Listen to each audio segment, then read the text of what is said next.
안녕하세요. 마틸다입니다.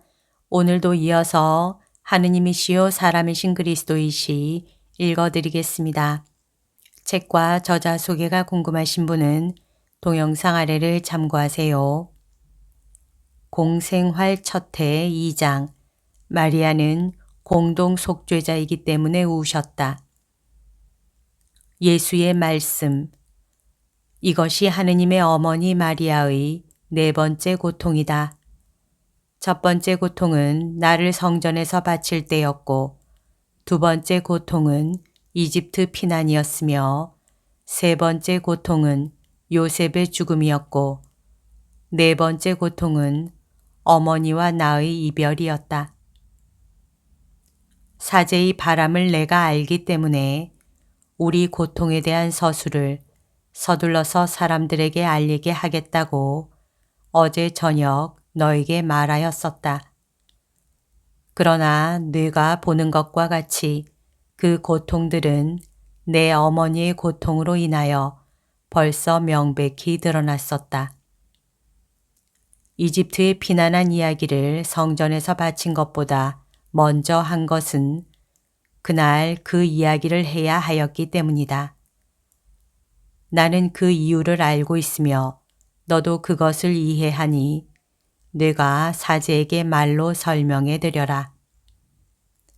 네가 주시하는 것과 내가 다음에 너에게 하여 줄 설명과 엄밀한 의미의 받아쓰기를 번갈아 하도록 한 나의 의도는 너에게 환시의 지복을 주면서 너의 정신과 함께 너를 높이 올리기 위해서이고 또 그렇게 하면 네가 서술하는 문체와 네가 설명하는 화법 사이의 차이가 명백하게 되기 때문이다.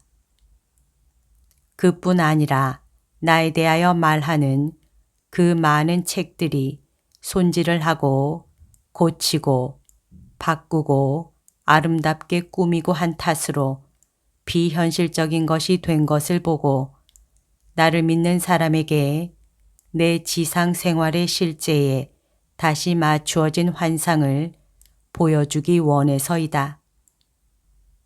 그로 인하여 내 가치가 떨어지지는 않는다. 오히려 너희를 위하여 빵이 되는 내 겸손으로 인하여 더 위대하게 되어 너희와 같은 사람이었으면서 인간의 겉모습 안에 하느님의 완전을 지니고 있는 나를 닮아 겸손하라고 너희에게 가르치게 된다. 나는 너희들의 모범이어야 하는데 모범은 항상 완전해야 한다. 환상을 보이는 데 있어서 복음서의 시간적 순서와 꼭 들어맞는 시간적 순서를 따르지는 않겠다. 나의 가르침과 자비의 순서에 따라서 어느 정해진 날에 너와 다른 사람들에게 더 유익하다고 생각하는 점을 택하겠다. 내가 떠나는 것을 보는 데서 두드러지게 나타나는 교훈은 특히 하느님의 뜻이 어떤 더 높은 사랑을 위하여 서로 버리라고 부르시는 부모와 자녀들에게 관계되는 것이다. 둘째로는 고통스러운 단념을 과감히 해야 하는 모든 사람에게 관계되는 것이다. 너희가 살아가는 중에 그런 경우를 얼마나 당하느냐. 그것들은 너희가 세상에 머무는 동안에 만나는 가시들로서 너희들의 심장을 꿰뚫는다는 것을 내가 안다. 그러나 그것을 체념으로 받아들이는 사람에게는 그 가시들은 영원히 피어있는 장미꽃으로 변한다. 주의하여라. 그것들을 갈망하고 기쁨으로 받아들이는 사람이라고 말하지 않고 체념으로 받아들이는 사람이라고 말한 것은 그것들을 갈망하고 기쁨으로 받아들이는 것은 벌써 완전이기 때문이다. 그러나 그것을 체념으로 받아들이는 사람도 별로 많지 않다. 비록 너희들이 영적인 뒷발길질과 물어뜯음으로써 즉 하느님께 반항하고 하느님을 모독하는 말을 하는 것으로 그분께 모욕을 드리려고 하지는 않는다 하더라도 마치 뒷걸음질 치는 나귀들처럼 아버지의 뜻에 반항하고 거역한다.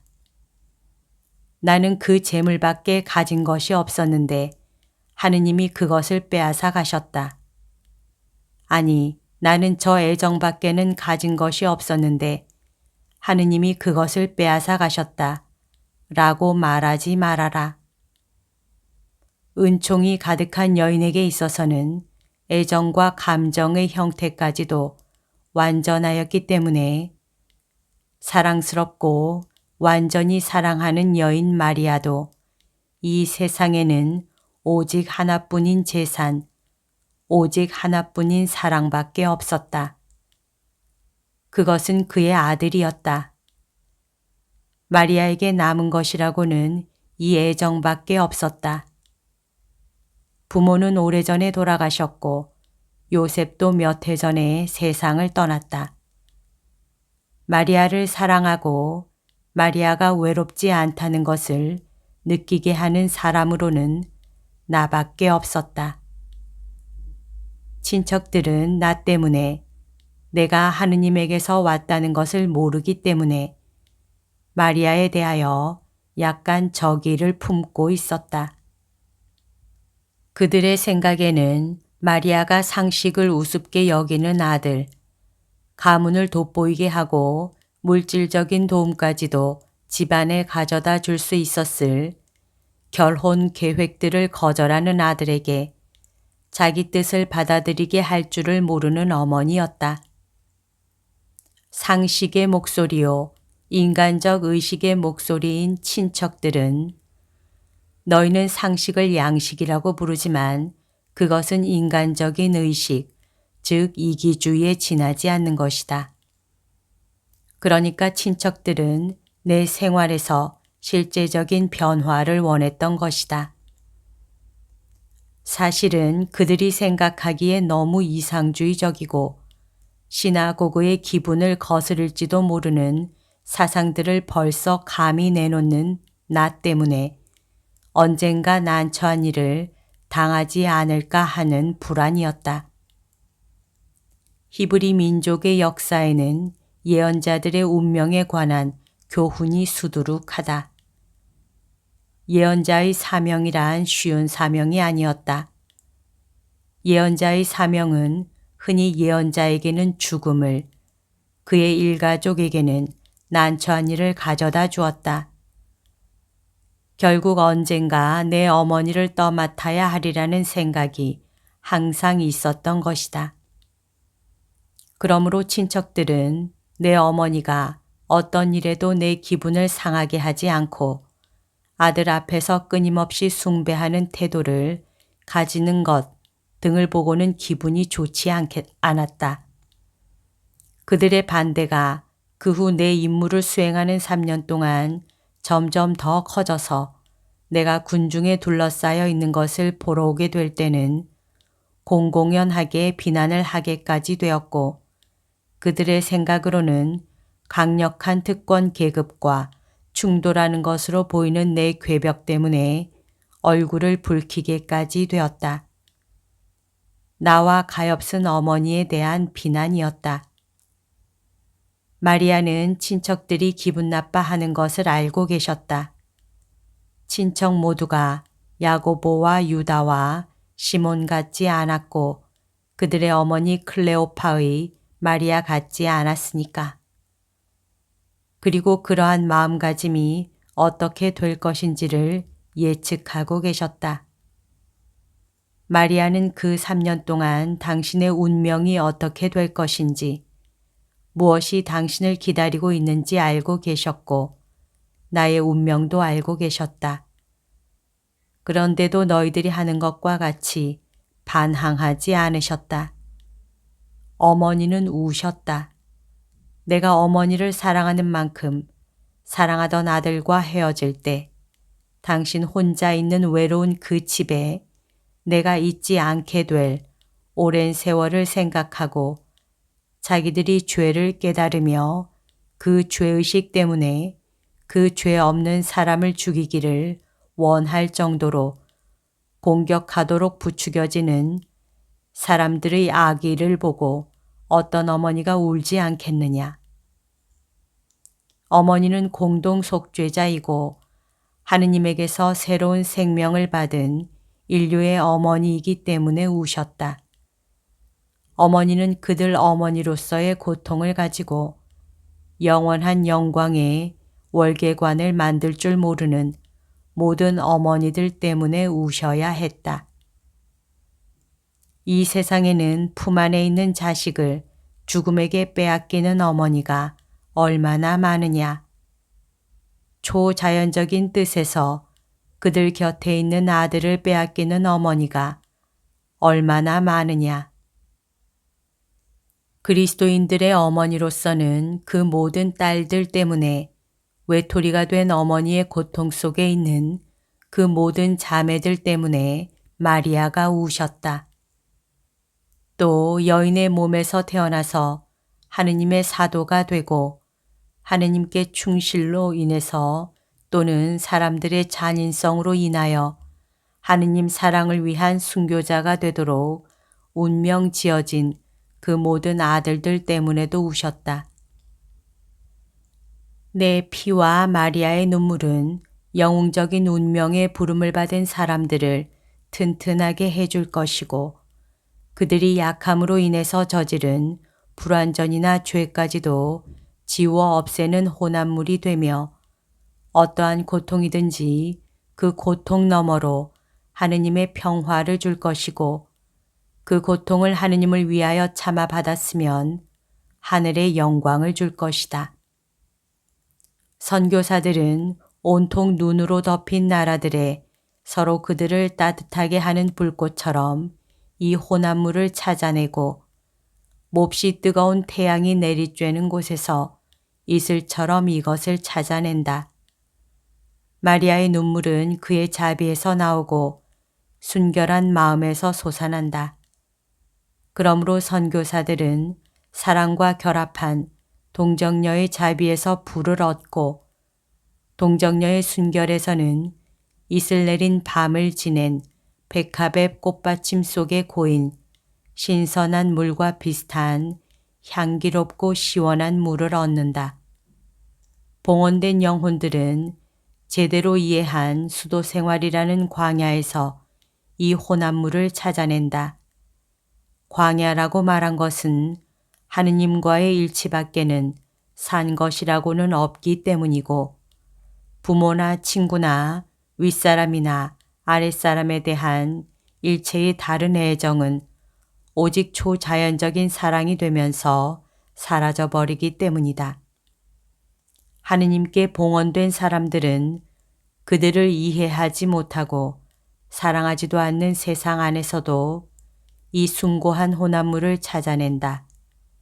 나에 대하여 가지는 사랑 때문에 하도 이해를 받지 못하고 웃음거리가 되어서 그들 혼자만이 사는 것으로 느껴지는 이 세상도 그들에게는 광야와 같은 것이다.